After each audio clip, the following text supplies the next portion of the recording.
Hello, and welcome to part 2 of Video Game Academy's discussion of Little Inferno with Benjamin Kozlowski and Wesley Schantz.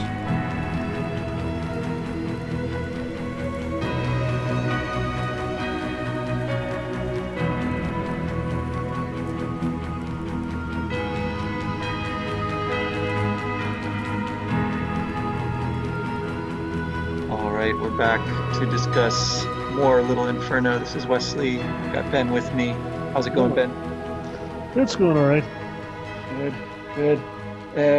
So a week ago, we talked about just the first hour or so of gameplay, which is the first two catalogs, and the video and some of the letters that you get.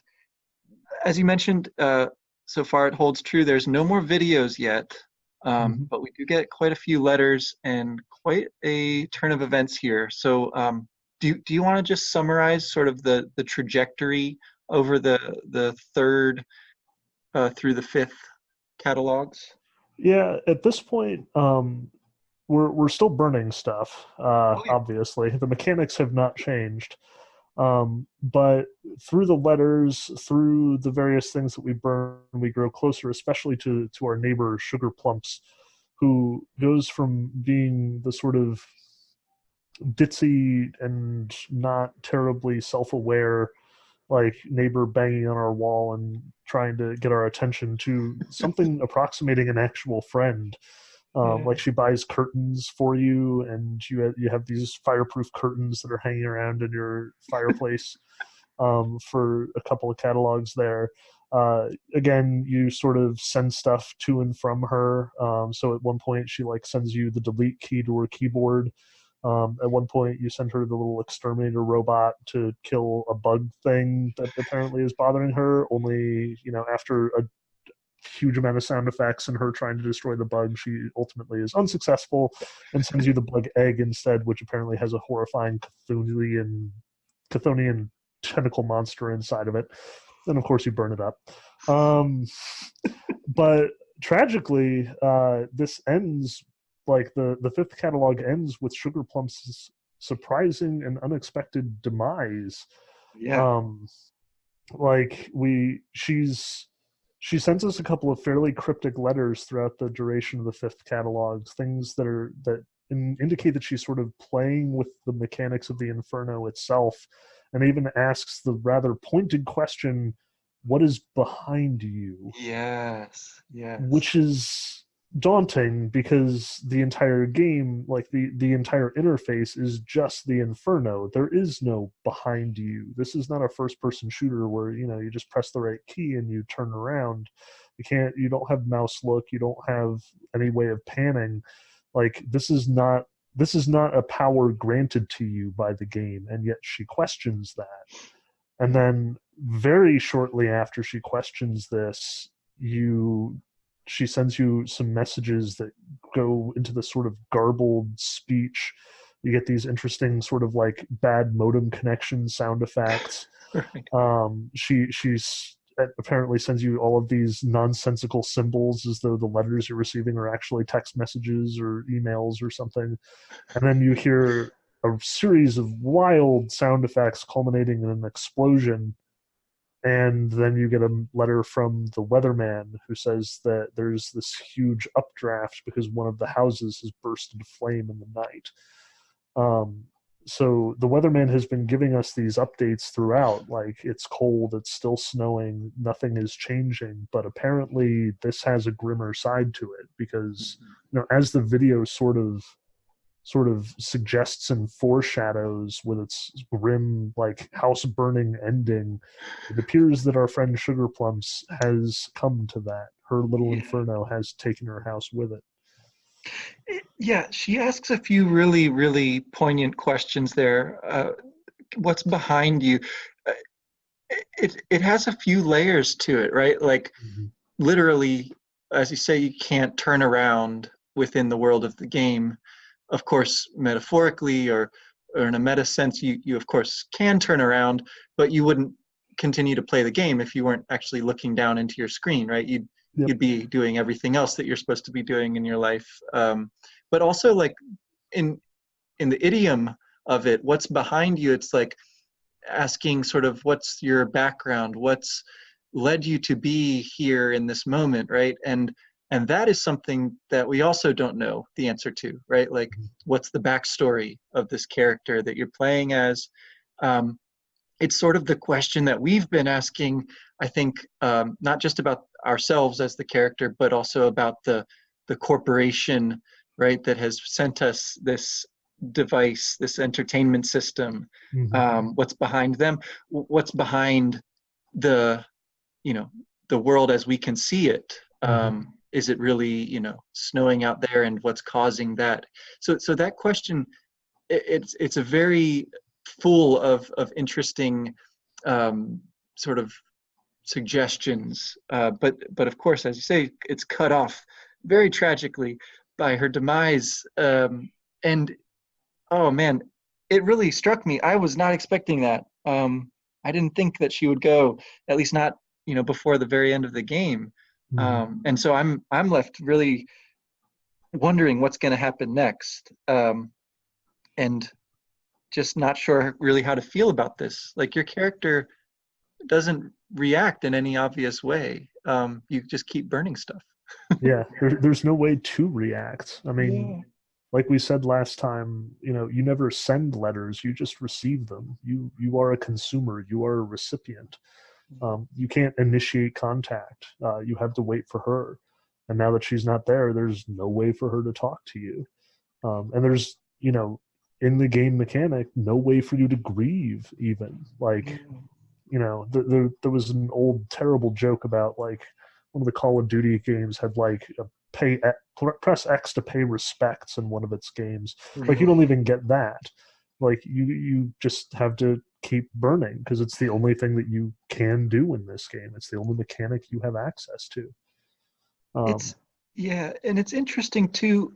She says some other stuff there. Maybe we can get to that in a sec. But there's also, of the things that you can burn now, your catalogs have opened up lots of options that weren't there before. So basic mechanics like stacking things, breaking things, that's still available, of course.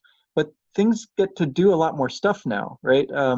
We saw a little bit of this with your wooden fire fan, of course. Right. And it's taken to quite a different level here, because there's items that freeze things on contact, and so actually stop fires, or at least slow them down. There's more like gravity type items that appear, and of course all sorts of explosions and different colors and things. Am I missing some? There's got to be some other stuff too. Yeah, there are a number of different little, like, effects and mechanics that you keep sort of running into, like the color change, like you pointed out with the beetles, or the big barrel that changes all the colors. There's the little Inferno game. Like, there's one that's like a handheld game, like an old, like, Tiger Electronics 90s era, like, bit game with like only certain things that can move. And it's definitely sort of working off the Game and Watch model even earlier than that, but it's just like a little bonfire in the middle of the screen that flickers.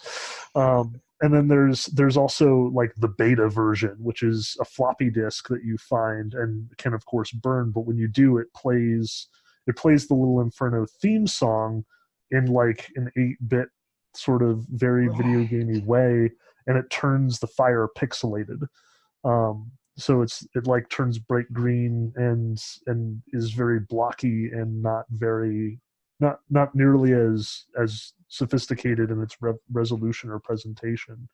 And there's even an achievement. One of the combos that you get is you burn the little Inferno handheld game with the little Inferno beta, and it is the meta combo. The meta combo, yes. So I wasn't sure, at a certain point I wasn't sure which item was doing which effect, because I'd got them, together in the fireplace at that point to try to find combos. But so it's the beta version that makes things pixelated like that? Yeah. When you burn it, it's like the game itself sort of reverts to an older form. Do you remember that part in Super Mario RPG where if you walk behind the curtain, in Booster's Tower, and you walk out again, you're an 8-bit looking Mario briefly. Yeah. Yeah, yeah, I love that stuff. Yeah, and metagame is very fitting, right? Because there's so much about this game that invites that sort of interpretation or analysis, and so I like Yeah. that it's just making fun of itself there.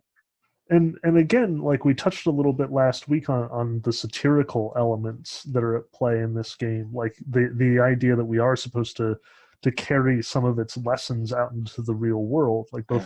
both its comments on consumerism and even like the catalogs, especially during this section, they all have a satirical quality to them. They all have a certain sort of commonality.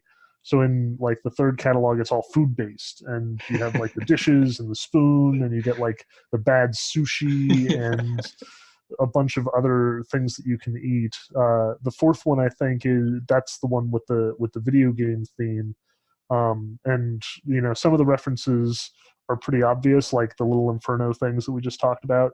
There's definitely two references to World of Goo, which is Yeah. another combo that you can get.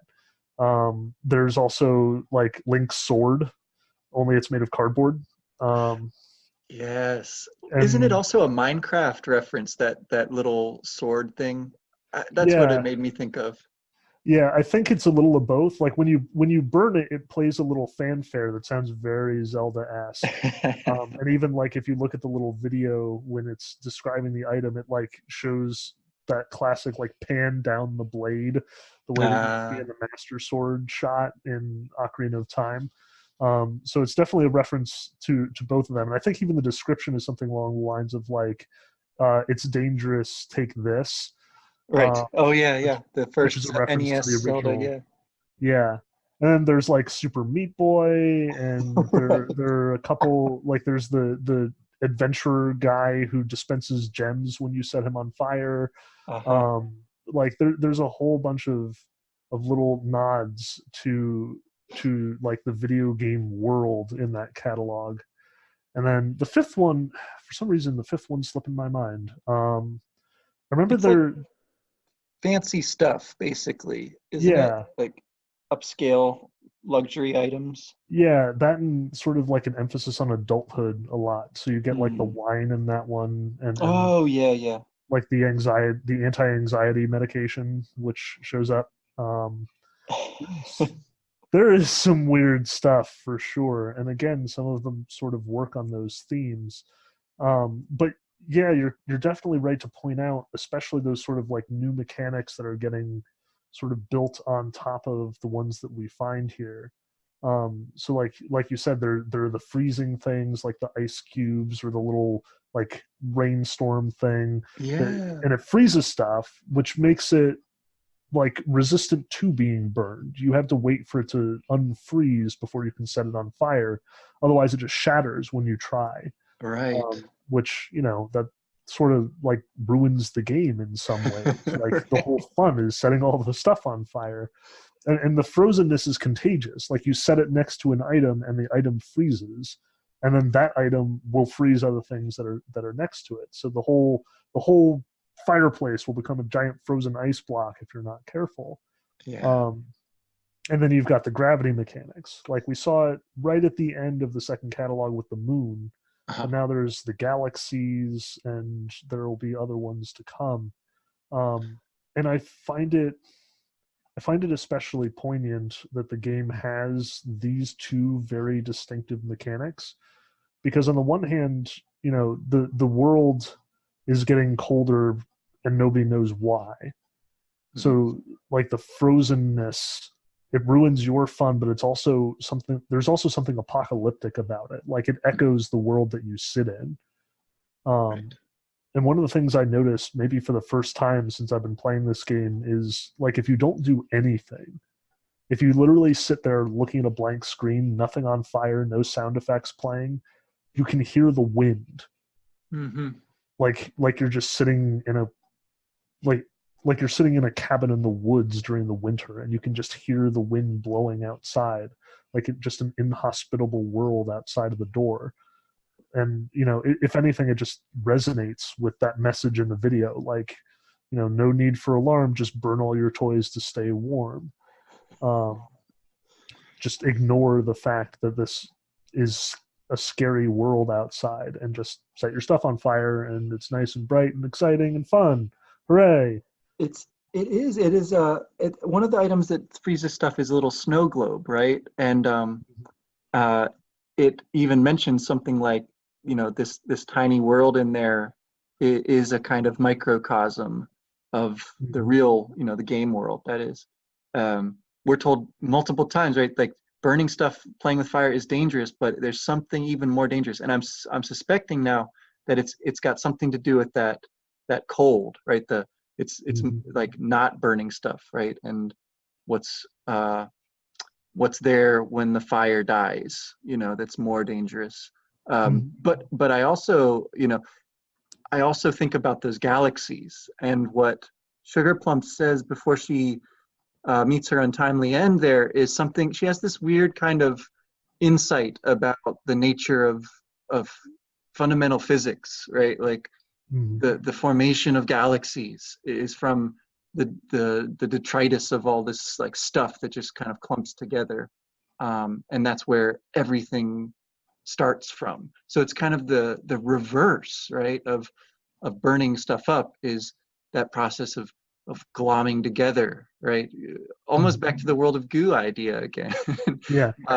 And so I'm curious, which of those two images, or whether they both might play into whatever sort of conclusion this game is going to come to.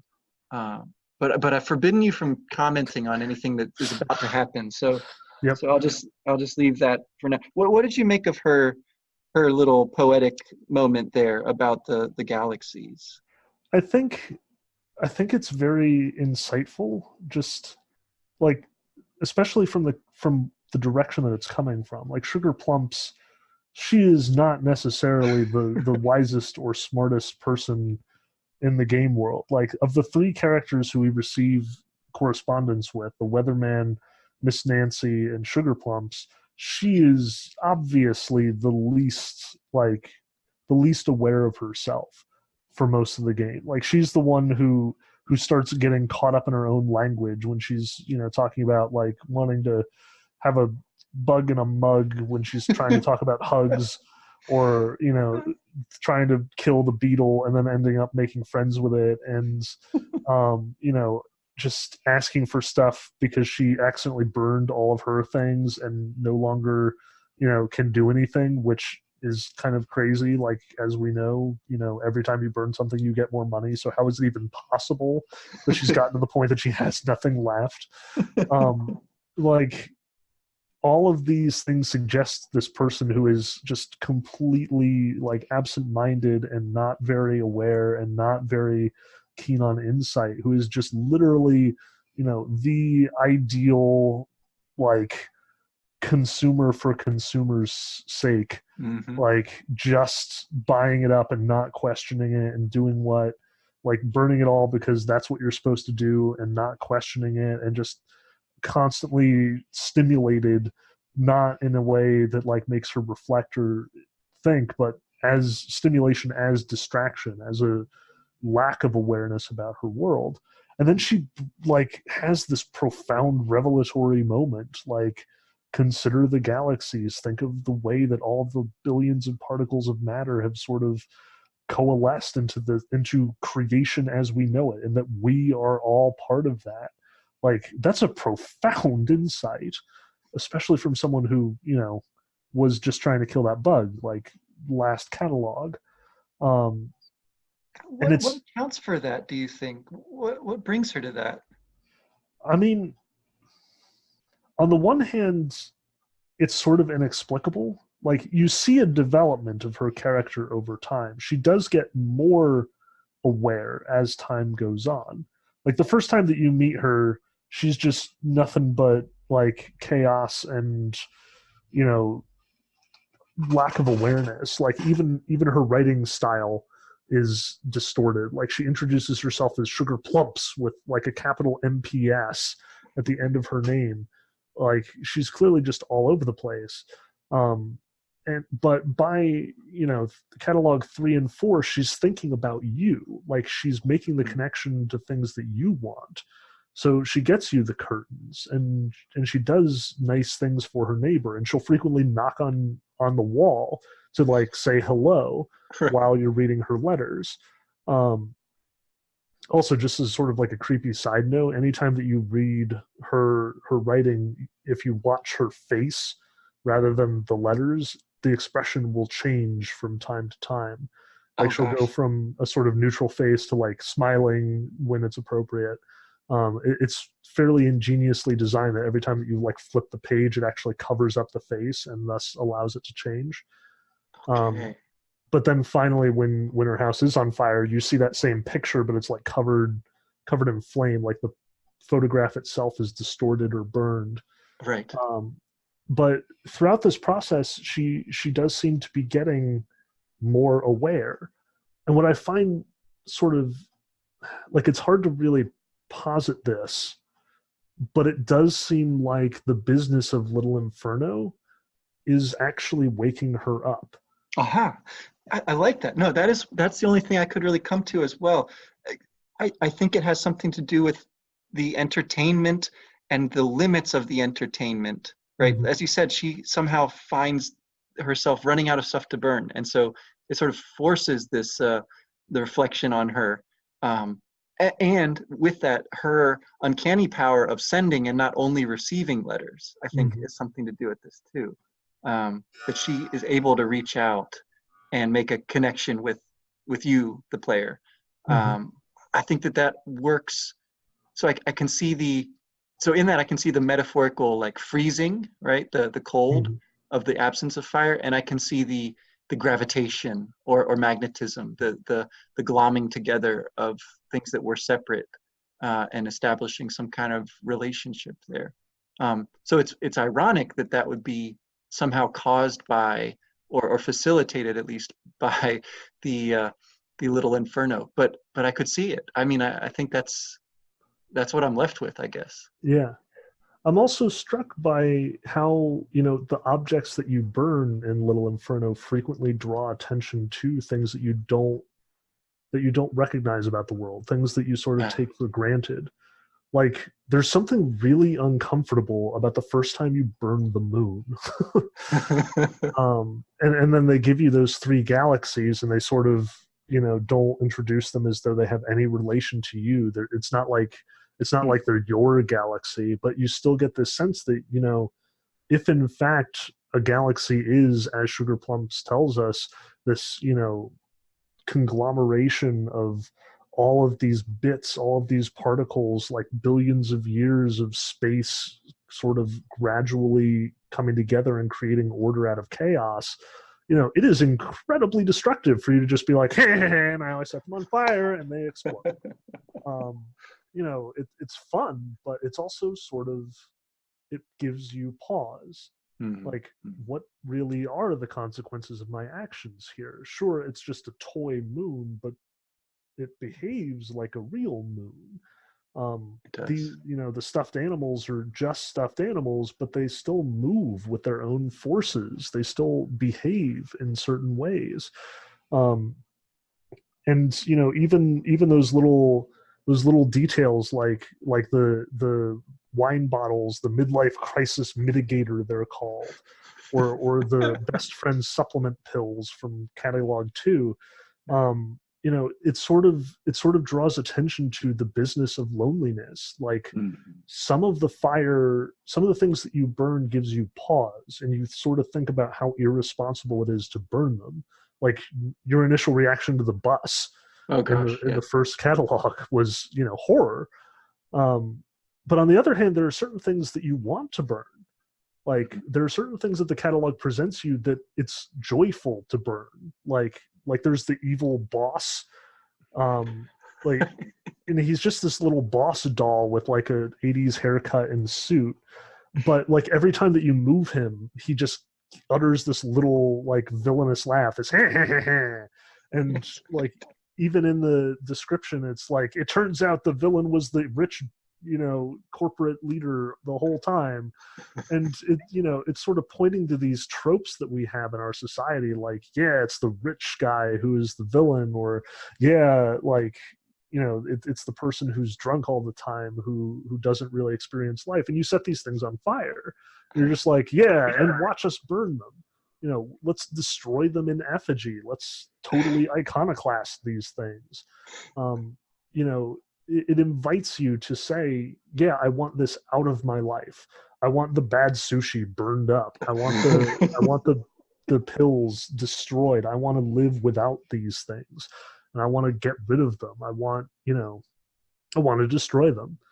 It's Um, a purgation, right? yeah. It's the purifying element of fire. So after the Inferno, you come to purgatory, and once you've burned off everything, then you get to paradise, right? In the Dantean scheme, or the classical or medieval scheme, maybe. But yeah, we this is what we have instead of Dante. Yeah. We have little Inferno, but it's fine. And to go back to the moon for a sec, that one that one does kind of strike me as one of the first intimations of kind of what's going on thematically with gravitation, and how it first appears in the form of a gameplay element, right?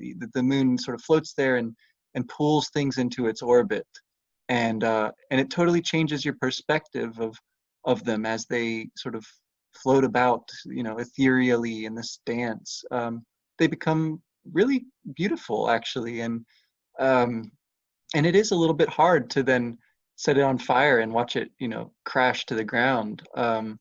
It reminds me a lot, actually, of the game Katamari Damacy. Mhm. Have you played that one? Oh yes. Okay, yeah. So of course, in that game you are doing the rolling up of stuff, and as you roll things up, then they ascend to the heavens and become stars and constellations and whatnot. And so I thought there was a kind of interesting riff on that here, where you take the moon and you light it on fire and watch it crash down and burn. It's rather um, moving, and it's more so when you go to make the combo with the cello a little Right. later. You have to have the moon there, which is expensive and takes a long time, and then the cello, which everything becomes more expensive as you get further. Mhm. So it's like you're making more of an investment, and then you're promptly lighting those things on fire, and they become more beautiful. They play music for you as they burn and Yeah. swirl around and crash down. Explode, make bubbles or Right. frost or whatever it is they do. There's a number of things that turn out to make music, actually, right? Yeah. Like the Valkyrie opera singer. That's right. Yes, yes. She sings, and the little idols sing too, actually, Hmm. which surprised me. I don't think I noticed that before. So I'm guessing there's something to do with making a kind of symphony, because of course, again, that's one of the meanings that the word play, play carries in English, the meaning of playing music, or creativity, right? And that artistic kind of meaning is built into the word. So I'm very curious about where the gameplay is going to go from here, as much as I am about where the story is going to go from here. Yeah. One of the other things, like it's not a mechanic so much, but it is sort of a trend that you'll see, both here and going forward. Like, if I may be permitted just the slightest and most vague Oh, allusions to the very well. future. Um, like you remember the one, I forget what it was. It's like this puppet guy who has this creepy large head. It's right at the end of either the fourth or the fifth catalog, Oh yeah. and he has like psychic powers. Yes. And when you set him on fire, like his eyes, which are closed, they open and glow, and he vaporizes. Like, all you have to do is set him on fire a little bit, and he'll just internally combust. Like, I think that's even the name of the thing. It's like the internal combustion doll. The Um, spontaneous combustion, I think. Yeah. yes, Yeah. yes. But between that and a few of the other things that we've seen, like the little attack robots from the from the video game catalog, Yeah. um, there is a sort of riff on what we would expect from like science fiction, Hmm. and sort of on the one side, the potential scariness of science fiction, like the post-apocalyptic, with things like the diseased gnome thing, the leprechaun from catalog 2, and the mystery potion from the food catalog that like makes everything decay and deteriorate. Hmm. Like all you have to do is put the leprechaun out, and literally anything in the fireplace will just sort of like gradually disintegrate, including the leprechaun himself. Like he'll lose his legs and his arms and just poof, gone before you even set fire to him. And the mystery potion's the same thing. But then on the other hand, you have these things that are meant to be set on fire that imply, like, if not a hopeful future, then at least a technologically advanced one. Hmm. Like there are a lot of things in that video game catalog that imply technological advancement. Like you've got the cell phone, which they make the joke about how the primary goal of it is to reduce every word to 4 letters or less, and it's got like written in text speak, or the fancy iPad thing, which is basically just playing a variation on Duck Hunt. But all of these little doodads and devices that are sort of a testament to how far we've come, as a species, as a society, like video games themselves being this sort of art form that could never have existed until this moment in time. And of course, you burn them because that's what you do to everything in Little Inferno. Uh, but it's just like, especially in the context of the world that we're looking at, where there is it is apparently the not too distant future, but it's also a not too distant future where things have gone horribly, horribly wrong. Mm-hmm. Like where everything is frozen and cold. I think the game internally, it might not be giving us hints as to what the history of this world looks like, but it is giving us sort of reinforcement of what our world could look like. What are the options going forward? What are the prospects? It's a prophetic voice in a sense, then, Mm-hmm. and a scary one, like any good prophet. Right. And the that spontaneous combustion doll, that one took me by surprise, because I put it out there and set it on fire, and I expected, like most of those late catalog items, to take a while to burn. Mm-hmm. And so I started flipping through my catalogs to find other stuff to burn with it, and by the time I looked back, it was gone. Yeah. It had already combusted. That makes me think again about the curtains too, right? Like Mm-hmm. that thing that looks like it is quintessentially combustible, and of course they're fireproof supposedly, Yeah. but not so much when the house next door burns down. Yeah. It's a fairly grim reminder afterwards that, like, Sugar Plumps is not with us. Like this is the thing that she gave to you, and it is just in tatters now, all burnt up. And during that little sequence, it takes away your inventory briefly, and so you just watch that that conflagration that you didn't cause, right? So it's like the one thing that you haven't set on fire, but you're forced to watch it happen. And I mean, by rights, your house should really probably burn up too if you guys are that close to each other. So that was a little confusing for me, like why or how her house can completely burn up and your house can apparently be untouched, left standing. But as you say, we can't really look around to see, like maybe it has burned down around you. We just don't know yet. The fireplace is still there. So the other thing she says before she goes is something about looking up the chimney, right? Mm-hmm. And that I was really curious. I think that was one of the last things she actually does say before it just becomes gibberish. She's like very curious, very interested in looking up the chimney, but how can you look up the chimney without sticking your head in it? That's another possible answer to the question about what's more dangerous than playing with fire, I guess, is like, when you actually get into the fireplace with it. and try to see where it's going up the chimney. That was a pretty creepy little moment. A little too much participation maybe in the Yeah. game, right? I'm also struck though that like that's something that she's brought up before. Hmm. Like you remember when she does run out of things to burn, she says that it's because she bought the fireflies and she let them all go free, and they Oh flew up the yeah, chimney. that's right. Um, and they're lost. So she didn't burn them. So in theory, she wouldn't get the money back, but they all escaped. And or at least I think it's something along that line. Like they Hmm. tried to get away, and maybe she burned them, maybe she didn't. I'm not sure. In either case, it's a vivid image, though, and there are a lot of things in the game that do fly up the chimney when Yes. you burn them. Like the bad sushi that I keep making jokes about. You set that sucker on fire, and all these like little flies and stuff, like jump out of the sushi, and then they fly up the chimney, and they're gone. You Yeah. don't set them on fire, and in fact, I'm not sure you can in some of those cases. But that's the last you see of them.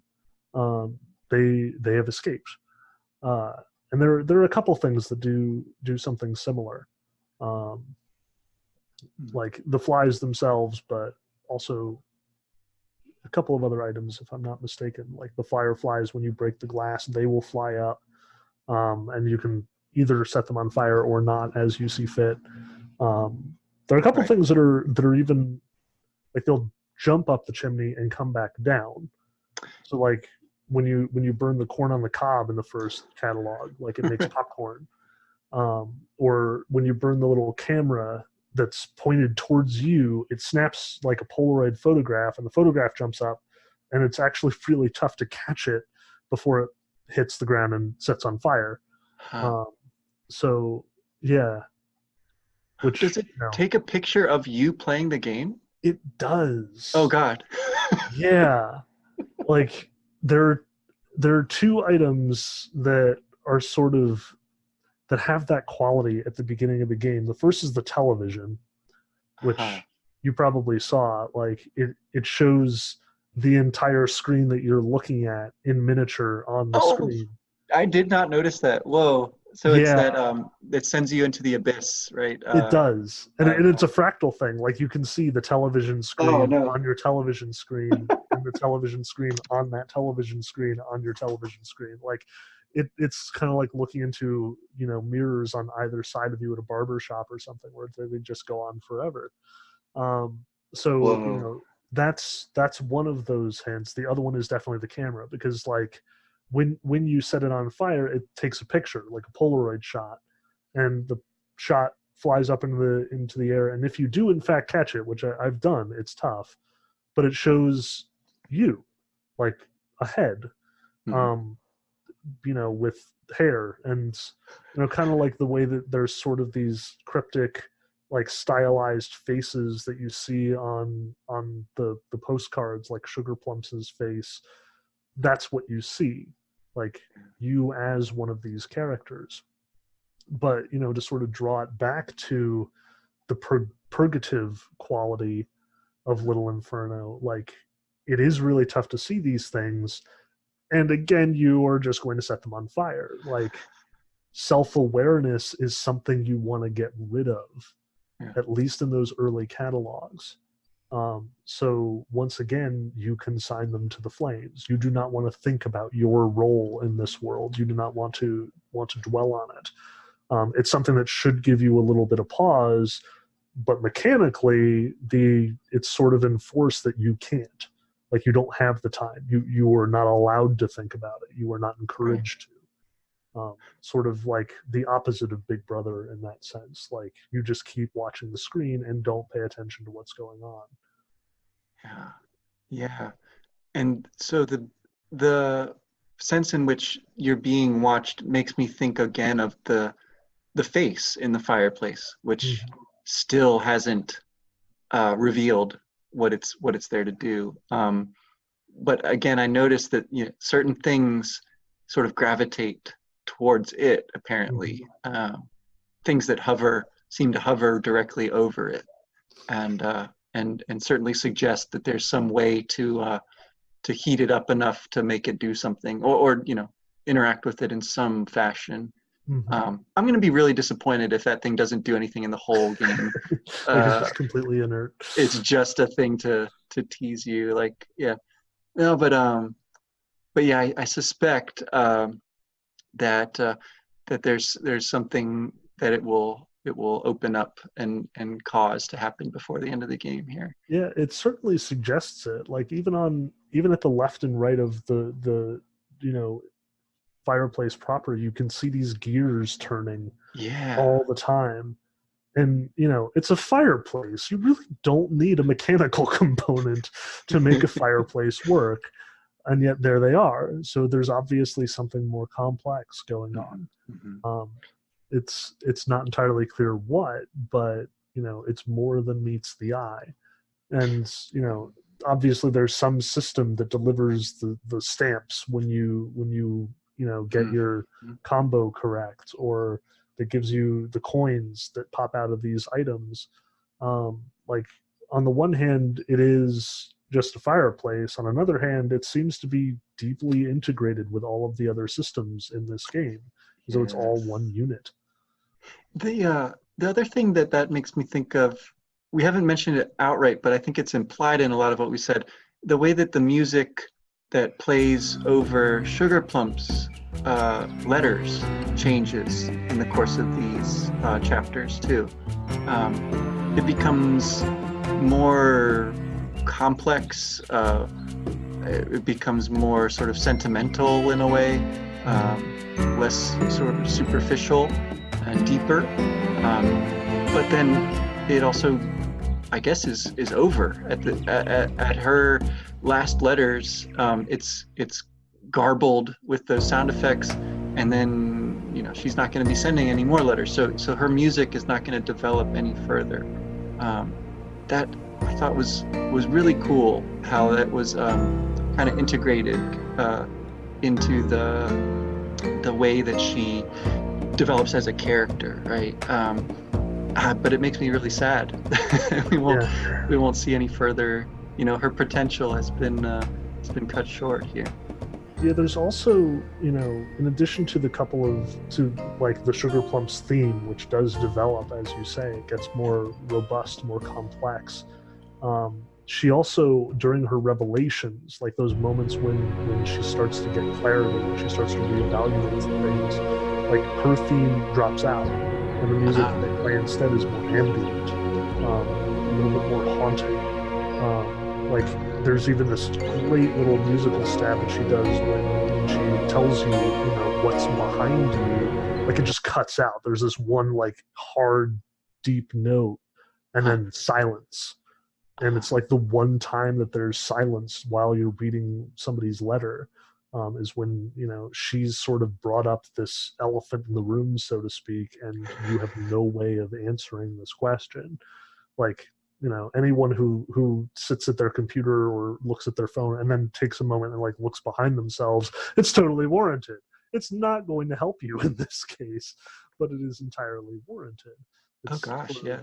yeah, it's the same thing as like if you play a horror game or something, or watch a scary movie, you start looking around like, what is behind me?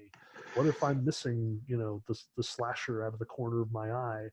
you know I saw that scene where she was talking on the phone, and right behind her there he was, and I'm like, look behind her. What if that's happening to me right now? But Yeah, but it really, it's a weird way that your mind plays tricks. It certainly feels like somebody else is there in the room with you, yeah. and it's hard to shake once you start to think about it that way. Hmm. Um, the weatherman, of course, you said he saw her house go up, so he sort of like confirms or provides another perspective on things. I also really like, of course, his music, but I want to try to listen to it a little more carefully to see what the musical sort of leitmotifs are that account for some of the effects of this game and the way that it develops. I it's going by pretty fast, so I'll probably end up replaying some of this as well as trying to get to the end before our next conversation. Yeah, Um, there are really I want to say that there are four that you run into. Okay. That you have obviously Sugar Plumps' theme, which changes over time. You have Miss Nancy's theme, which you only hear when she sends you letters, which becomes more infrequent. Like I think she contacts you the one time during our little 3 to 5 catalog thing. She sends you Yeah. the little free hug coupon. Oh yeah. Yeah, I Yep. wanted to keep it, but I ended up burning it. Yeah, it again, the game is totally discouraging you from keeping stuff. Yeah. That small little inventory does not allow you to hold on to anything that you might consider valuable or sentimental or especially now that Sugar Plumps is dead. Remember that time she sent you a picture? It would be really nice to have that right now. Yeah. But yeah, she's got her own theme, and then the Weatherman has his theme, which is the same theme that you hear like at the opening credits. Um, but there's one other one, the sort of like mystery theme, which is the one that plays when Sugar Plumps is having her revelations, and it's a little bit more haunting, a little bit more calm, a little bit more somber. But yeah, I think those are the only four. I could be wrong, and I could be like confusing two of them. I long ago downloaded the soundtrack since Kyle Gabler generously provides it for free on his site, and Yeah. I will frequently play through it from now and again. But I think it's really those four, and they just are you know modified according to the needs of the game, and that again Wagnerian leitmotif sense. Yeah. Like let's make Sugar Plump's theme sad or reflective or more pensive, or let's make the Weatherman's theme more or less ominous. Yeah. Um, Yeah, it's interesting how they sort of blend into one another too, right? Like as you described, the changes in Sugar Plump's music then go over to this other like song entirely, which again suggests, I guess, that the way that you get at those kinds of insights, mysteries, uh, I don't know, revelations even, is through this more cheerful, silly, unthinking sort of activity, um, which maps onto the way the game works really nicely. yeah. But of course, it works that way. I want to say because it sort of also sounds like, you know, the kind of music that you would describe that way, if that makes sense. You know, it sort of operates within this context where it gets to make allusions to other video games, and it gets to Mhm.